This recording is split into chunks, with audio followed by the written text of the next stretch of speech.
Seorang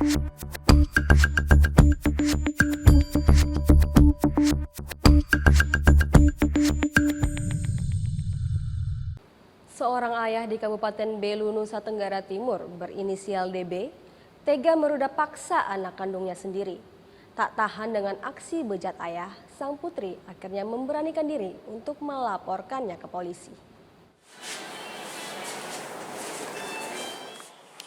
Seorang ayah berinisial DB tega meruda paksa anak kandungnya sendiri berinisial ID yang masih berusia 18 tahun. Dari keterangan korban, pelaku disebut tega melakukan aksi bejatnya sejak korban berusia 16 tahun. Pelaku sudah 6 kali melakukan aksi yang sama. Saat melakukan aksi bejatnya, pelaku selalu menggunakan ancaman kekerasan dengan menghunuskan sebilah benda tajam. Terlebih dahulu mengancam korban dengan menggunakan sebilah parang itu. Itu kita sesalkan sekali bagaimana seorang ayah kemudian yang seharusnya memberikan perlindungan ternyata beliau sendiri yang melakukan tindakan persetubuhan terhadap anak kandung ini sendiri. Dan korban sementara dalam posisi hamil dalam usia 7 bulan kandungan. Setelah penyelidikan intensif, tim penyidik Polres Belu pun menangkap pelaku DB di kediamannya. Kini pelaku DB telah ditetapkan sebagai tersangka. Jika terbukti bersalah, penegak hukum akan memproses secara pidana dan akan mengejarkan hukuman terberat.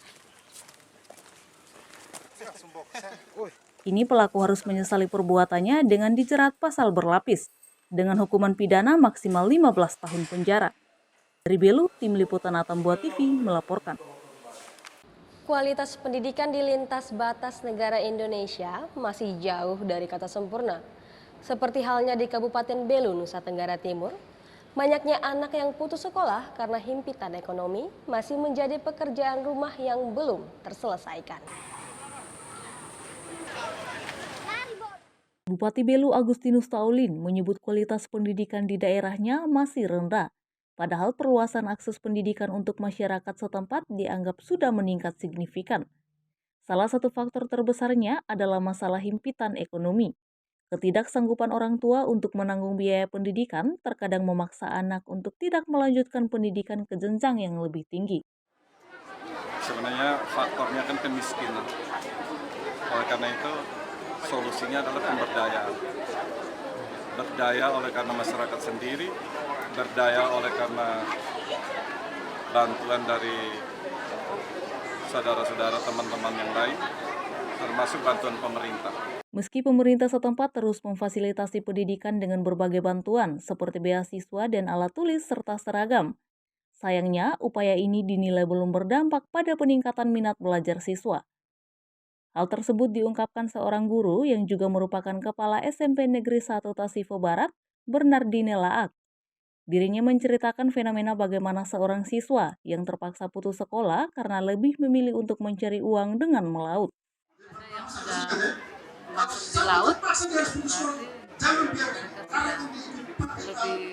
materinya lebih dipikirkan daripada pendidikan. Kebanyakan itu mereka ikut dengan nenek dan kakeknya, mama dan opa, mama dan bapaknya itu ada yang ke Kalimantan.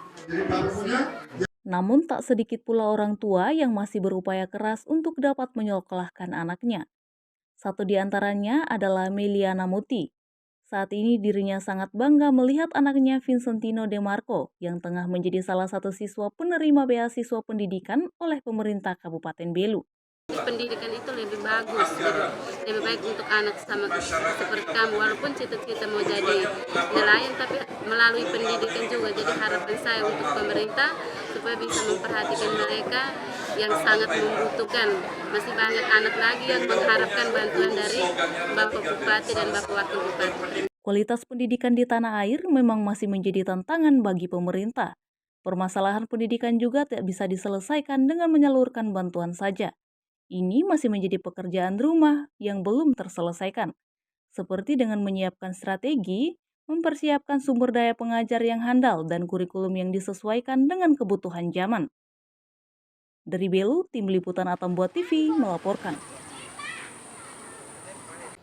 Sejumlah warga binaan pemasyarakatan menjalani masa hukumannya dengan memanfaatkan lahan kosong untuk bercocok tanam. Kegiatan ini menjadi salah satu dari program pembinaan di Lembaga Pemasyarakatan kelas 2B Atambua.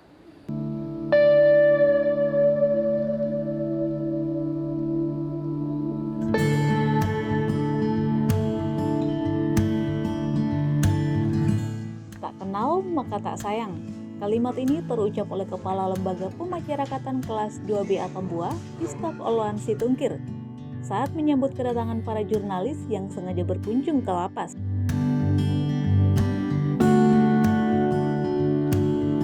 Sambil mengajak berkeliling, Kalapas Distop dan penjabat struktural membahas kegiatan-kegiatan pembinaan warga binaannya.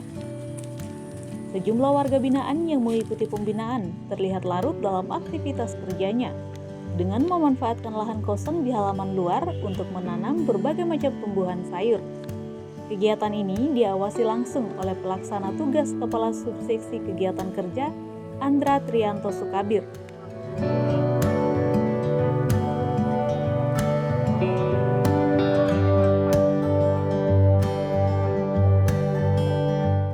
Ini udah berapa lama nih Pak ini?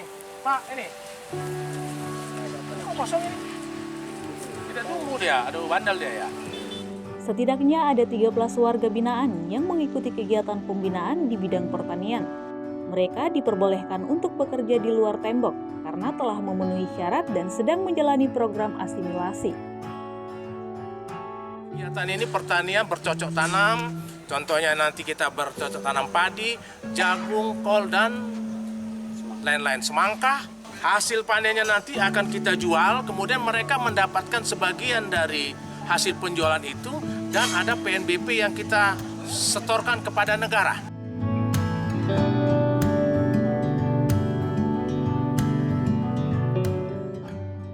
Di hari yang sama, Lapas kelas 2B Atambua juga melaksanakan penandatanganan komitmen bersama dalam pembangunan zona integritas dan fakta integritas untuk tahun 2024. Penandatanganan ini merupakan komitmen bersama seluruh jajaran Lapas Atambua dalam melaksanakan perjanjian kinerja yang semakin pasti dan berakhlak. Dari Belu, Tim Liputan Atambua TV melaporkan.